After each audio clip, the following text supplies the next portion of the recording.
Hello to all the student of MCOM second year. I am Professor Sonia Digva from SSGM College.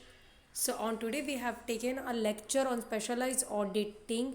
As you all of students know, in last this is a sixth lecture of our chapter number third will be audit of banks. We have taken in last six lecture. This is our sixth lecture which will be depend upon the concept of audit report of banks. We have now remaining remaining two concept of this lecture will be audit report and long form of audit report. Okay, so in this lecture we have first know about audit report of banks. So first we have to discuss about the concept audit report of banks. In last lecture we have discussed the audit report, that what is meant by bank audit introduction. In first session we have discussed introduction, meaning, their elements, and all kinds of their approaches, contents, features, stages we have taken. In last lecture we have completed. In last many lectures we have done in this chapter number 3. Okay, so now we have to move forward to this chapter. Main concept will be audit report of banks. This is our sixth lecture of audit of banks. I have to tell you first of all about audit report of banks is what. Okay, the audit report is prepared by an auditor or a bank auditor. We have called an auditor. Okay, first of all, easy way I have to say it, the auditor is that person who are preparing an audit report and who are making an audit report of that company or particular those organization, banks which they have selected and they have appointed for working in a company, bank or other organization. So bank auditor in the bank, whether the auditor have making an audit of banks, so what we call that person we have to call a bank auditor, and bank auditor will making a report on the financial statements of a bank. Okay, so in this statement we have to say the bank auditor will analyze the financial statement of bank. The two statement will be profit and loss account and balance sheet.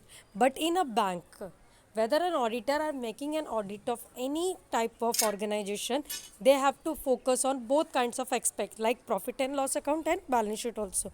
But in the form of banking, अगर हम कोई सी की भी प्रकार की auditing करते हैं, कोई भी ऑर्गेनाइजेशन की, बैंक्स की या किसी की भी, तो उनका मोस्ट फोकस किस पे रहता है? बैंकिंग ऑडिट करेगी या कोई भी ऑर्गेनाइजेशन ऑडिट करती है फाइनेंशियल स्टेटमेंट पे.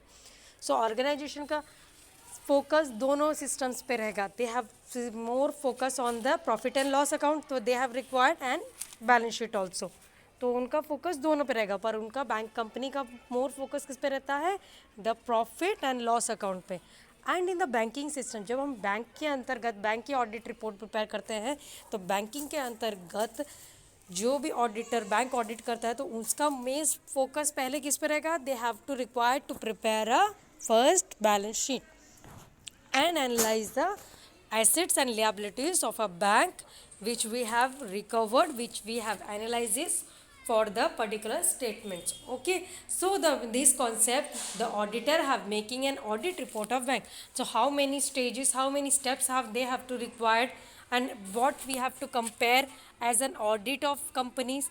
यहाँ हम क्या देखेंगे कि ऑडिट ऑफ कंपनीज की क्या रिक्वायरमेंट रहती है और बैंकिंग की रिक्वायरमेंट क्या है. तो बैंकिंग के अंतर्गत जो ऑडिट करेगा उस पर्सन को क्या बोलेंगे? Bank auditor. और वो डायरेक्टली रिपोर्ट किसको करेगा? बैंक को. ओके, अगर कंपनी की हम बैंक ऑडिट करते हैं तो कंपनी की ऑडिटर किसको रिपोर्ट करता है? First they have to reporting the authorities, top management and then board of director. तो इसमें बहुत लेंथी प्रोसीजर रहता है. जब हम बैंकिंग की ऑडिट करते हैं तो बैंकिंग ऑडिट के अंतर्गत जो बैंक ऑडिटर रहेगा उसका फोकस क्या रहेगा? वो डायरेक्टली रिपोर्ट करेगा टू द बैंक.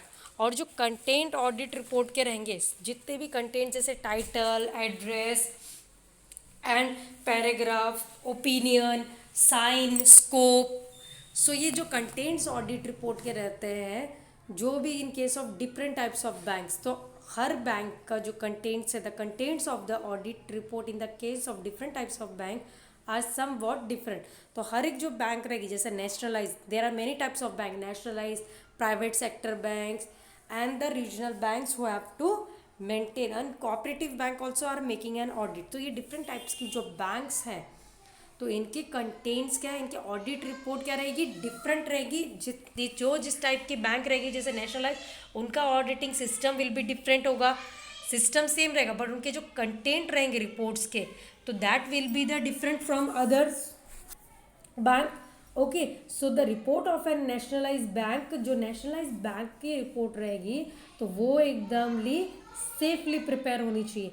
जो नेशनलाइज बैंक की रिपोर्ट अगर ऑडिटर प्रिपेयर करता है तो ऑडिटर को उसमें सारे कंटेंट्स जो भी वो मेंशन कर रहे हैं, all the rules and regulation, procedure, act, clause, तो ये सब अंतर्गत देखने के बाद ही ऑडिटर को प्रॉपर तरीके से नेशनलाइज बैंकिंग की ऑडिट करेगा और वो वेरीफाई करेगा, साइन और transmitted to the central government, and that report they have to submit after verified, signed and transmitted, then they have to submit that report to the central government.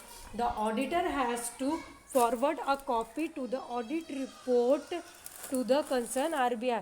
और जो national bank की audit report रहेगी उसके बाद वो जो report रहेगी वो किसको सबमिट करेंगे, सेंट्रल बैंक को सबमिट करने के बाद उसकी जो एक कॉपी रहेगी वो एक कॉपी वो फॉरवर्ड किसको करेंगे, the RBI.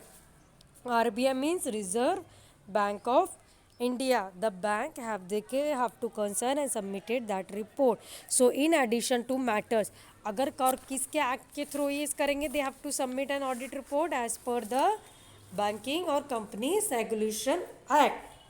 Banking, okay. In addition to the matter, the auditor has required a report under the Companies Act. अब जब वो यानी कि बैंकिंग के अंतर्गत भी अगर रिपोर्ट करते हैं तो if they have to follow the company, तो जो कंपनीज एक्ट है, कंपनीज एक्ट 2013 के जो टूवर्ड्स उन्होंने रूल्स एंड रेगुलेशन मेंटेन करे हैं, तो उसके एडिशन में ऑडिटर बैंकिंग, जब वो बैंकिंग की ऑडिट करेगा तो उसको banking regulation act and towards under the companies act के अंतर्गत वो अपनी ऑडिट रिपोर्ट प्रिपेयर करेगा. Okay, the audit report will be prepare under the Companies Act. The auditor of bank has to also state the following in his report.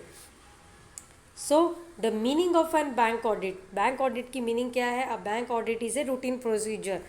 Okay, so bank audit क्या है, एक routine procedure है जो auditor को follow करना पड़ता है अगर जो फाइनेंशियल इंस्टीट्यूशंस उसको अपॉइंट कर रही है तो ओके. तो अभी हमने वेरीफाई किया, कंप्लाइंस रिपोर्ट्स प्रिपेयर करी, ऑडिटर को एक कंप्लाइंस रिपोर्ट प्रिपेयर करके, तो उसको कंप्लाइंस लॉस और कंप्लाइंस रिपोर्ट के अंतर्गत जो भी बैंकिंग का मेन मोटिव रहता है, एक्टिविटीज़ रहती हैं, इन्फॉर्मेशन रहते हैं और जो पर्टिकुलर सिस्टम वो लोग फॉलो अप कर रहे हैं तो उसके टूवर्ड्स वो बैंकिंग की ऑडिट करेंगे. ओके, तो इस इन्फॉर्मेशन में सिस्टम में क्या रहेगा, बैंक ऑडिट का मीनिंग मेन मोस्ट फोकस क्या है, एक रूटीन प्रोसीजर है. बैंकिंग के अंतर्गत जो डेली वर्क चलते रहते हैं उसका प्रोसीजर क्या है, उनकी एक्टिविटीज़ क्या है और जो उनकी वर्किंग सर्विस है, कौन कौन से रिसोर्सेज सर्विस देते हैं कस्टमर्स को बैंकिंग के अंतर्गत, तो इन सब चीज़ों को बैंक ऑडिट के अंतर्गत पूरा इवेल्यूएट करके वो एक ऑडिट रिपोर्ट में ऑडिटर क्लासीफाई करेगा. तो बैंकिंग की जो ऑडिट करता है तो उसको क्या कहेंगे, we have call a bank auditor. Okay, so first I will read this in third slide the concept. The auditor report is a document containing the auditor's opinion of whether a company financial statement comply with GAAP. Okay, so the auditor report, audit report अगर हम जो auditor report जब audit report prepare करता है तो वो एक conclusive document है. ऑडिट रिपोर्ट क्या है, कंक्लूसिव डॉक्यूमेंट है जो ड्यूली साइन कैसे वे सर्टिफाइड हुआ है बाय ऑडिटर ओपिनियन. तो auditor is the person who have making an audit of a particular way and that report is a form of evidence and that evidence they have required and they have to verify by the auditor's opinion. The auditor must give a true and fair opinion whether they have making an auditing with the sources or with the financial sources and they have duly signed and accepted with the gap gap movement के अंतर्गत ही audit जो rules and regulation mandatory gap movement के अंतर्गत रहते हैं उसी के accordingly auditor अपने ऑडिटिंग करेगा। गाप के अंदर क्या है, generally accepted accounting principle. Gap का फुल फॉर्म क्या है, जर्नली एक्सेप्टेड अकाउंटिंग प्रिंसिपल। तो ये जो अकाउंटिंग के लॉज हैं, प्रिंसिपल्स हैं, स्टेप्स हैं, तो ऑडिटर को ये सारी चीज़ों के ये जो प्रिंसिपल को स्टेप बाय स्टेप जब वो ऑडिटिंग करता है तो ये सारे स्टेप्स को और सारे जो भी यानी कि पूरे डिस्क्लोजर स्टेटमेंट है, स्टैंडर्ड है, इन सब चीज़ों को क्लासीफाई करने के बाद auditor has making his audit report, और उसके अंतर्गत जो भी कंटेंट्स रहेंगे ऑडिट रिपोर्ट के अंतर्गत सारे कंटेंट मेंशन रहेंगे, जैसे कि लाइक बैंकिंग की सारी इंफॉर्मेशन अपडेट कि इस साल में बैंकिंग का प्रोग्रेस कैसा था, परफॉर्मिंग एसेट्स कौन कौन से थे, नॉन परफॉर्मिंग एसेट कौन से थे, क्रेडिटर्स, जो रूल्स एंड रेगुलेटर्स हैं, जो बैंकिंग के रिक्वायरमेंट है, जो बैंकिंग किस स्टेटमेंट के अंतर्गत हो रही है, किस एक्ट के अंतर्गत हो रही है, कंपनीज एक्ट। ओके, तो फाइनेंशियल स्टेटमेंट जो प्रिपेयर बैंकिंग के अंतर्गत होंगे वो कंपनीज एक्ट 2030 के अकॉर्डिंग रहेंगे।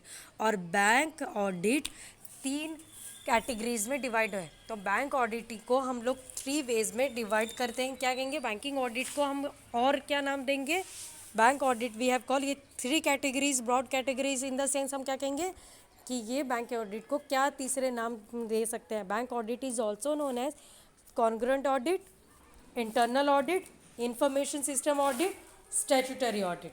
So bank audit has to be divided in a 3 category. तो congruent audit means continuous audit भी कह सकते हैं हम लोग, बैंकिंग की एकदम continuous audit होती है। internal audit के जो अंतर्गत जो काम करते हैं उनका internal audit के अंतर्गत जो स्टाफ काम करता है बैंकिंग के अंतर्गत वो हम internal audit में एनालाइज करेंगे। information system audit में हम क्या देखेंगे, तो जो इंफॉर्मेशन ड्यूली साइंड अपडेट होती हैं तो इंफॉर्मेशन ऑडिट में क्या देंगे, जो भी इंफॉर्मेशन रेगुलरली अपडेट हुई है with a different types of department, with a different types of working department, they have to sign that information.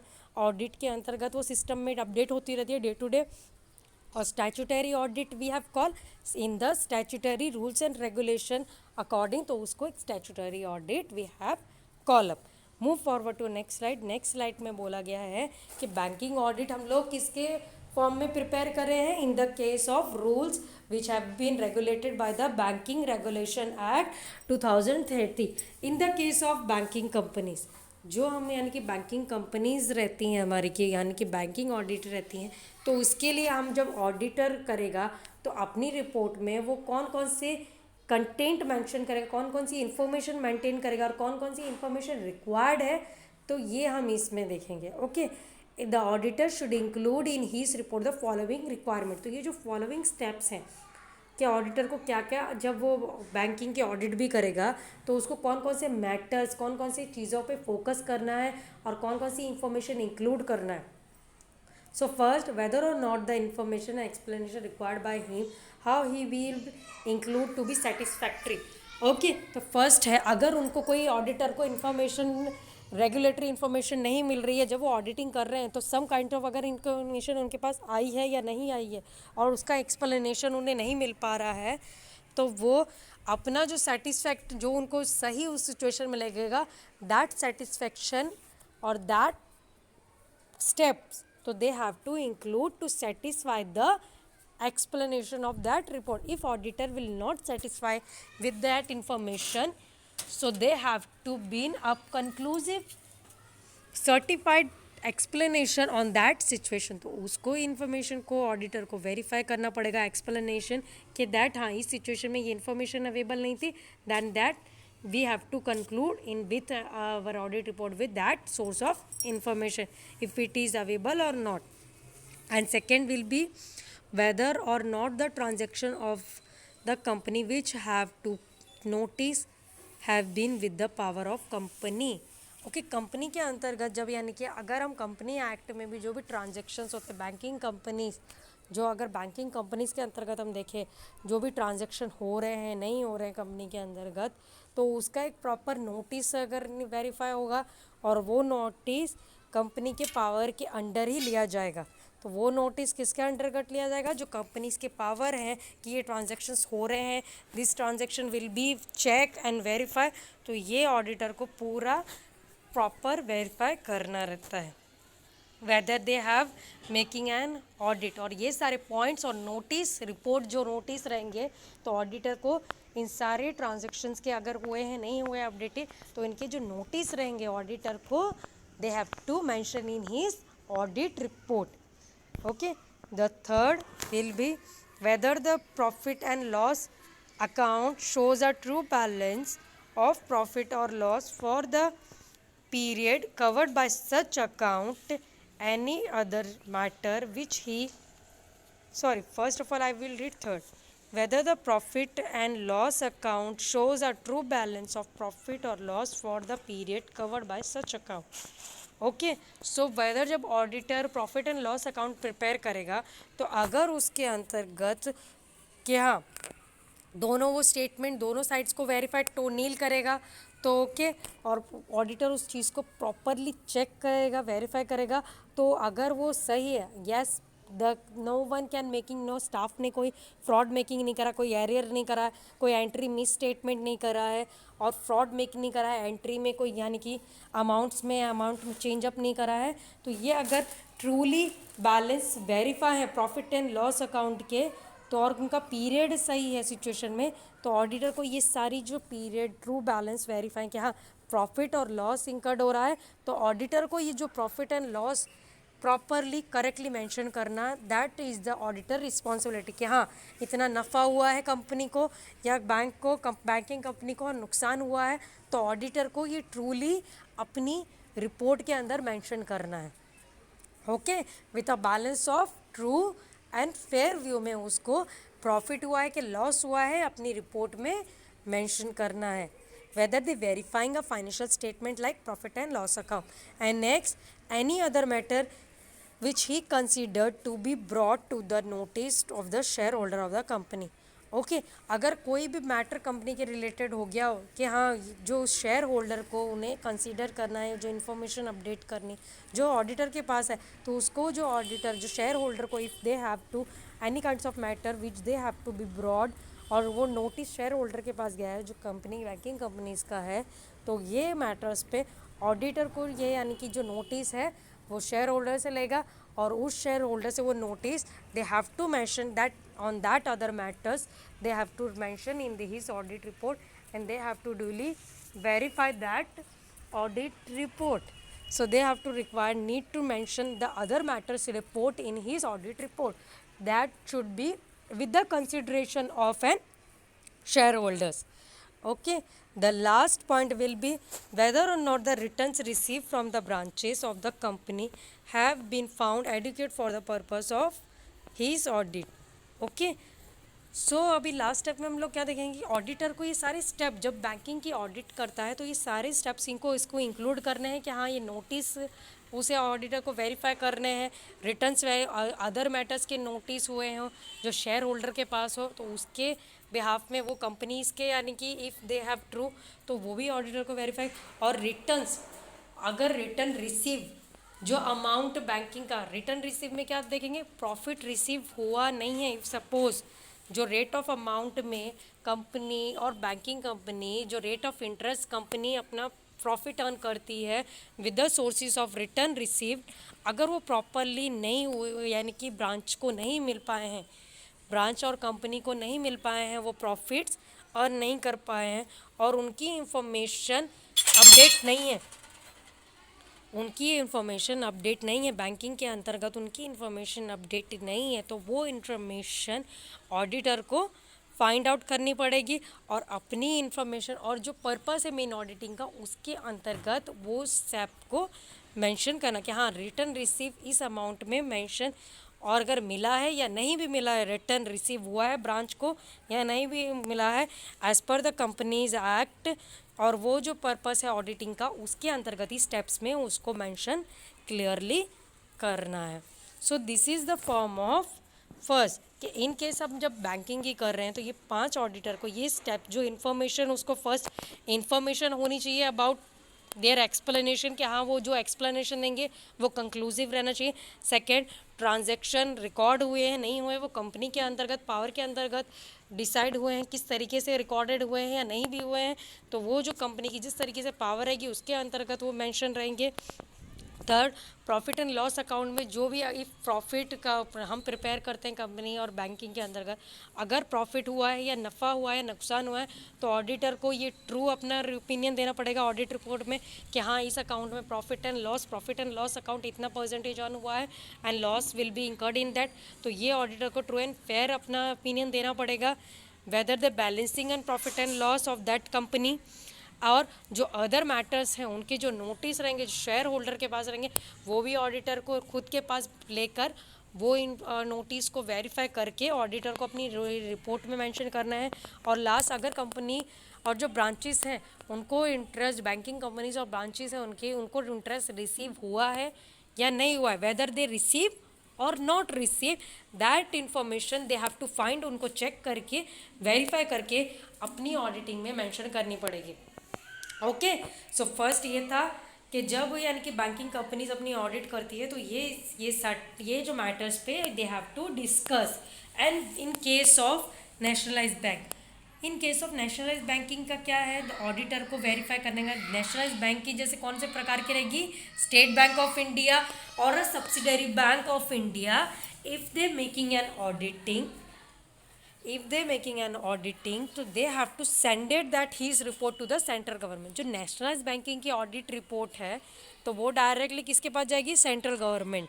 तो वो ऑडिटर है जो नेशनलाइज बैंकिंग की करेगा, जस्ट लाइक आरबीआई है, स्टेट बैंक ऑफ इंडिया है, और जो भी नेशनलाइज बैंक है, ओके, तो उनकी रिपोर्ट, ऑडिट रिपोर्ट किसको डायरेक्ट जाएगी, सेंट्रल गवर्नमेंट को ऑफ अ स्टेट।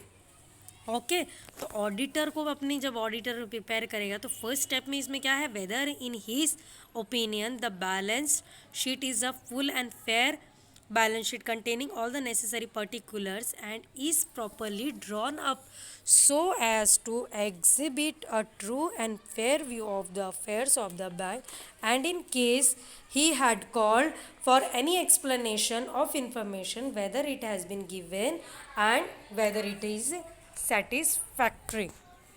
ओके, जब वो नेशनलाइज, अभी हमने बोला कि नेशनलाइज बैंकिंग की हम ऑडिट कर रहे हैं, तो अगर auditor balance sheet prepare, financial statement में बैलेंस शीट ऑडिटर कर रहा है, नेशनलाइज बैंकिंग की ऑडिटिंग कर रहा है, ओके, अगर बैंक ऑडिटर नेशनलाइज जो बैंक है उनकी ऑडिटिंग करता है और जो सब्सिडरी बैंकिंग रिक्वायरमेंट है उसकी रिपोर्ट, उसकी रिस्पॉन्सिबिलिटी क्या है ऑडिटर की, कि वो उस रिपोर्ट किसको सबमिट करे, सेंट्रल गवर्नमेंट को।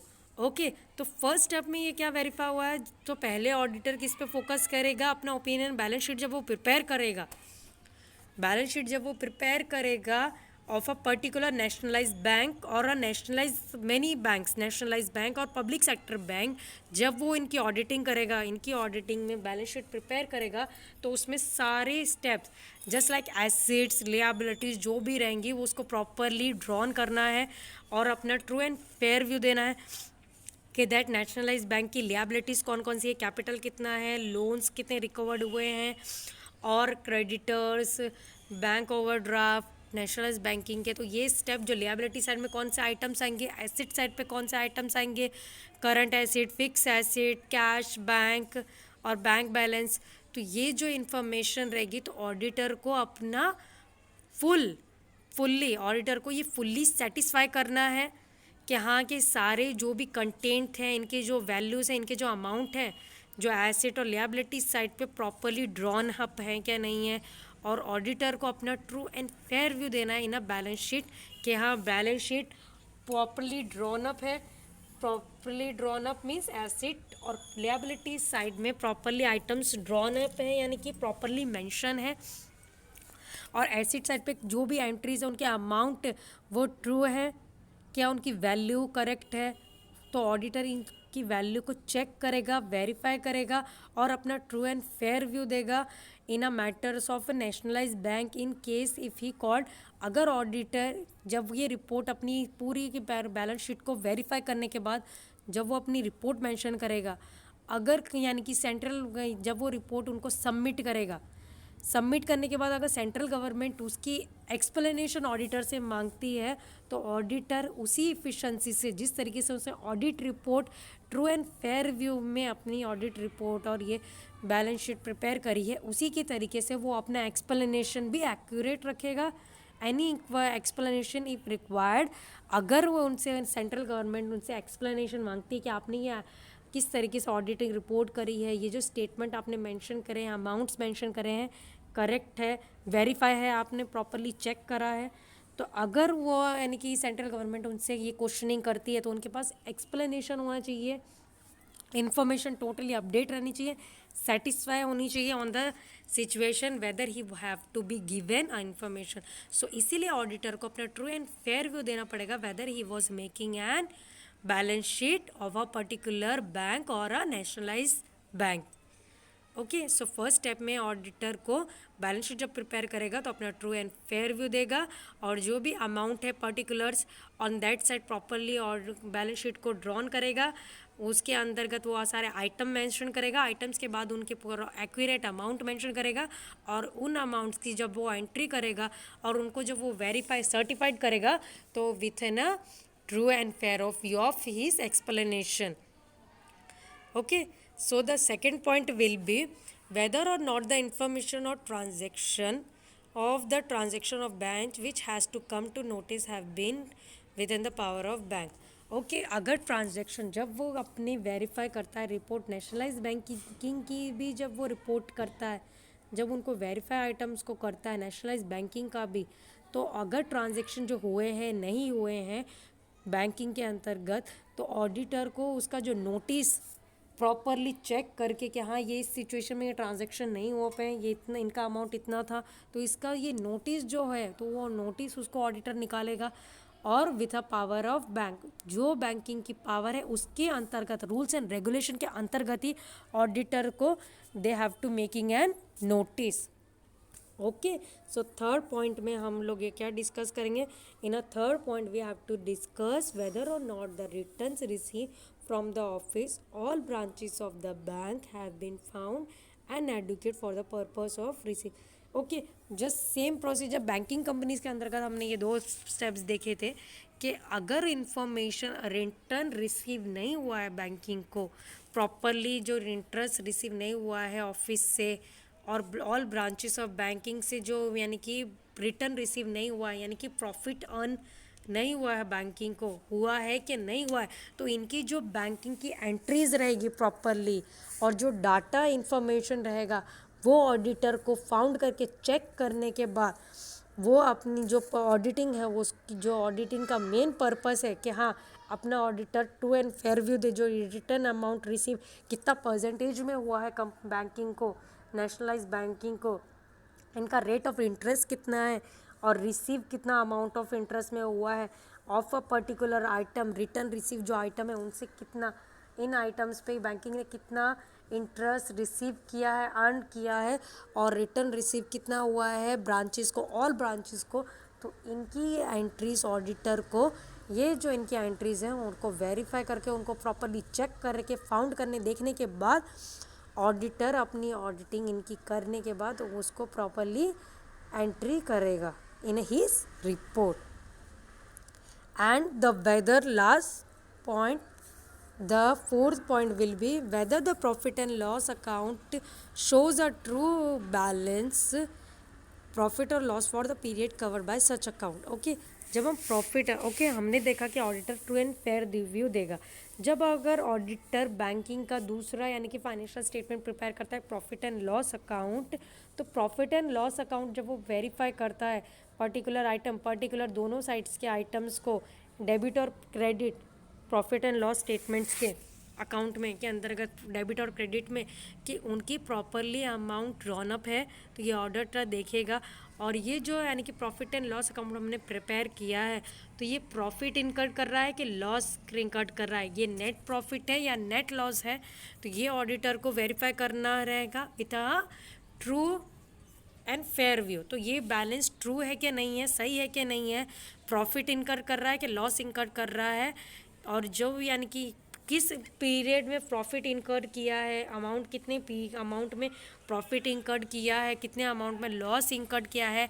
जब ये अकाउंट हम प्रिपेयर करते हैं तो ये अकाउंट हम किसके लिए वेरीफाई करेंगे कि कंपनी और बैंक ने ट्रू एंड फेयर व्यू किया है कि नहीं किया है in making of profit and loss statement के अंतर्गत। तो ऑडिटर इसको प्रॉपरली चेक करेगा कि ये बैलेंस जो हमने प्रॉफिट एंड लॉस है कंपनी के अंतर्गत ये ट्रू है कि नहीं है, सही है कि नहीं है। इन चीज़ों को प्रॉपरली चेक करेगा कि ये अकाउंट प्रॉपरली शोन अप कर रहा है कि नहीं कर रहा है, ट्रू है या नहीं है। तो ये चीज़ें वेरीफाई होने के बाद ऑडिटर एक फेयर ओपिनियन देगा इन अ फॉर्म, और ये स्टेप्स अपने मेंशन करेगा इन अ ऑडिटिंग के अंतर्गत। और ये रिपोर्ट इसकी वेरीफाई करने के बाद वो ये सारे स्टेप्स को वेरीफाई करेगा। Okay, and in last point, any other matter which he considered should be brought to the notice of the central government. अगर कोई भी, जैसे हम लोगों ने अभी बैंकिंग कंपनीज के अंतर्गत देखा, तो वो बैंकिंग के अंतर्गत क्या है कंपनीज करेगा, वो शेयर होल्डर वेरीफाई करेगा, और वो नोटिस जो निकालेगा वो ऑडिटर को नोटिस लेने के बाद वो स्टेप्स को देखना रहता है। जब हम नेशनलाइज बैंकिंग की ऑडिटिंग करते हैं तो अगर जो अलग मैटर्स रहेंगे, अदर मैटर्स कंसिडर्ड करें, तो ऑडिटर उसको नेशनलाइज बैंकिंग को चेक करने के बाद, उनको लेने के बाद, वो सेंट्रल बैंक वो नोटिस निकालेगी तो उसको वेरीफाई सेंट्रल गवर्नमेंट को वो नोटिस सेंड करेगा, और फिर उस जो से रिसीव करेगा उनसे वेरीफाई करने के बाद they have to assign his audit report. तो ये ऑडिटर को सब चीज़ें की, सब स्टेप्स की, सब वेरीफाई करने के बाद अपनी ऑडिटिंग रिपोर्ट मेंशन करेगा। नेशनलाइज बैंक की अगर कर रहा है तो वो ये रिपोर्ट सेंट्रल गवर्नमेंट को शोन करेगा। Apart from the audit report on the financial statement, the auditor of nationalise bank, State Bank of India and any other subsidiary bank or company including foreign bank has also prepared a long form of audit report.